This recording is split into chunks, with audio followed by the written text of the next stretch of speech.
আসসালামু আলাইকুম রহমতুল্লাহি বরকাতুহ। আফরিন নাসমিন রেসিপিতে সবাইকে স্বাগত। দূরের এবং কাছের বন্ধু নিশ্চয় আলহামদুলিল্লাহ ভালো আছেন। আজকে নিয়ে এসেছি রেডিমেড কীভাবে কেক বানাবেন তার একটি ভিডিও। অনেকে কেক এভাবে কীভাবে বানাবেন রেডিমেড প্যাকেট আনার পরও জানে না, তাই আপনাদের সাথে শেয়ার করা। আমি এখানে প্যাকেটটা বের করে নিয়েছি, তাহলে 3টা ডিম, তেল, পানি লাগবে। আগে শুকনো উপকরণগুলো বাটিতে ঢেলে নিয়ে নিচ্ছি। কেউ চাইলে এটা একটা চালনির সাহায্যে ছেলেও নিতে পারবেন, যেহেতু এটা চালতে হবে না, আমি ফ্রেশ আনছি, তাই কিছুদিন রেখে দিলে অবশ্যই এটা আপনার একটু ছেঁকে নিতে হয়। কেকটা যেন পারফেক্ট হয়, মানে বিদ্যুতেরও যেন দলা পেকে না যায়, তাই আর কি। 3টা ডিম ফেটিয়ে দিয়ে দিচ্ছি। শুরুতে অবশ্যই আমার দর্শক বন্ধুরা যারাই আমার ভিডিওটা দেখবেন লাইক দিয়ে দেবেন। পুরনো বন্ধু, নতুন বন্ধু সবাইকে ধন্যবাদ জানাই আমার ভিডিও দেখার জন্য। যারা নতুন আজকে সাবস্ক্রাইব করবেন তাদেরকেও অনেক ধন্যবাদ জানাই, তাদেরকে যেয়ে পরে সাবস্ক্রাইব করে আসব।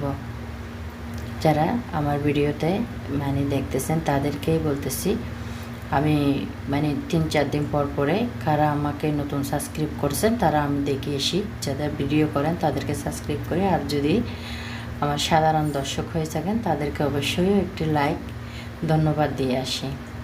ভিডিওটা ভালো লাগলে অবশ্যই পাশে থাকবেন আমার। ডিমটা দিয়ে চিনি দিয়ে দিয়েছি, তেল দিয়ে দিয়েছি 1 কাপ। এখানে অবশ্যই চায়ের কাপ নিয়ে 1 কাপ তেল দিতে হবে, আর পানি দিতে হবে তো অবশ্যই 1 গ্লাস। আমি এখনও পানি দিই নাই, এখন দিয়ে দেবো পানি। ফুল 1 গ্লাস পানি দিতে হবে, এর চেয়ে বেশি অবশ্য পানি দিতে হবে না। এগুলোতেই আপনার হয়ে যাবে, যেহেতু 1 কাপ তেল দিয়েছি, 3টা ডিম দিয়েছি। চিনি থেকেও অবশ্য পানি বের হয়, তাই দিতে হবে না। সব কিছুতে এতটুকুই পারফেক্ট হয়ে যাবে। কেউ চাইলে এটা ব্লেন্ডারও আপনারা একদম ব্যাটার তৈরি করতে পারেন, বা আপনাদের কেকের একটা যদি মেশিন আছে ওই এরকমভাবে করে এটার মতো ডালগুডেনের মতন, তাহলে ওটা দিয়ে করতে পারেন। ওটা দিয়ে করলে আমার চিটা চিটা হয়ে যায় সব জায়গায়, তাই করতে বিরক্ত বোধ লাগে, আমি ওটা দিয়ে করি না। আমি এইটা দিয়ে করি, এই জিনিসটা দিয়ে করলে খুবই সুন্দর, কষ্ট হয় না আমার। এটা দিয়ে আমি খুব সুন্দর করে দেখবেন আমি একটা পারফেক্ট ড্র করে নেব কেকের মসৃণ। দেখেন মাশাআল্লাহ কত সুন্দর হয়েছে। এটা করতে অনেকক্ষণ করতে হবে যদি এটা দিয়ে করে, আর যদি আপনার জুস মেশিন দিয়ে করেন তাহলে তাড়াতাড়ি হয়ে যাবে। যদি বা কেকের মেশিন দিয়েও করেন এভাবে তাহলেও হয়ে যাবে। এই পর্যায়ে আমি আগে থেকে যেটাতে কেক বানাবো ওটাতে আমি সুন্দর করে পেপারগুলো দিয়ে দিয়েছি। কেকের মোলটা বড়, তাই এভাবে দিয়েছি কেক ছিটে ছিটে সুন্দর করে। এখন কেকের মিশ্রণগুলো ভালো করে ঢেলে নিয়েছি। আর এটা প্রথমে আমি ওভেনে দিতে চাইছিলাম, আসলে আমি ওভেনে দেবো না, এটা কিন্তু চুলায় বানাবো। এভাবেও আপনারা ওভেনে দিতে পারবেন, আমি ওটাও আগে আপনাদের সাথে শেয়ার করবো। আর এই পর্যায়ে দিয়ে দেবো এখানে একটু চকলেট, ডিজাইনটা যেন সুন্দর হয় তাই দেওয়ার জন্য। মাঝে মধ্যে একটু একটু চকলেট ভিডিও করলে খেতে ভালো লাগে।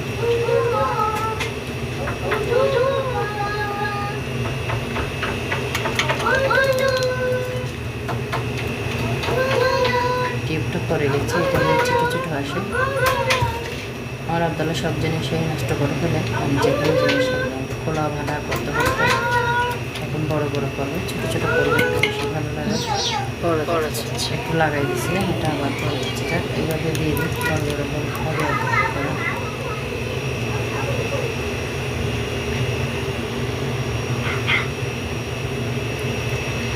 বেশি পড়ে যাচ্ছে মনে হচ্ছে, তাই আমি একটু করে দিচ্ছি, এতেই ডিজাইন হয়ে যাবে।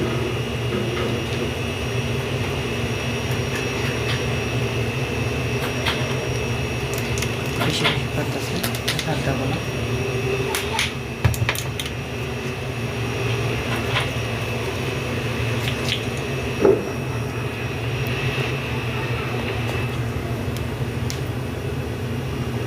আমি এভাবেই করে দিচ্ছি। দেখেন যে কোনো রকম একটা ফুল বানানো দেবো আর কি। ডিজাইনটা এভাবে করে দিলে সুন্দর, আমার যদি বেশি পড়তো তাহলে ডিজাইনটা আর একটু সুন্দর বেশি হতো। এভাবে দিয়েছি আমি।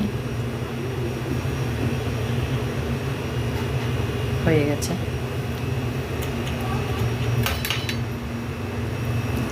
আর এখন এই জিনিসটা দেখেন, এটা চুলায় বসাই দিয়েছি। ওভেনে দিতে চাইছিলাম, বললাম ওভেনে দিলাম না, এখানে দিলাম। আধা ঘন্টা রেখেছি আমি। একদম প্রথমে লো হিটে 10 মিনিট এটা আমি হিট করে নিয়েছিলাম, তারপর দিয়েছিলাম। তারপর আধা ঘন্টা রাখার পরে বের করছি। দেখেন মাশাল্লাহ কত সুন্দর নরম ফুলফুলে হয়েছে।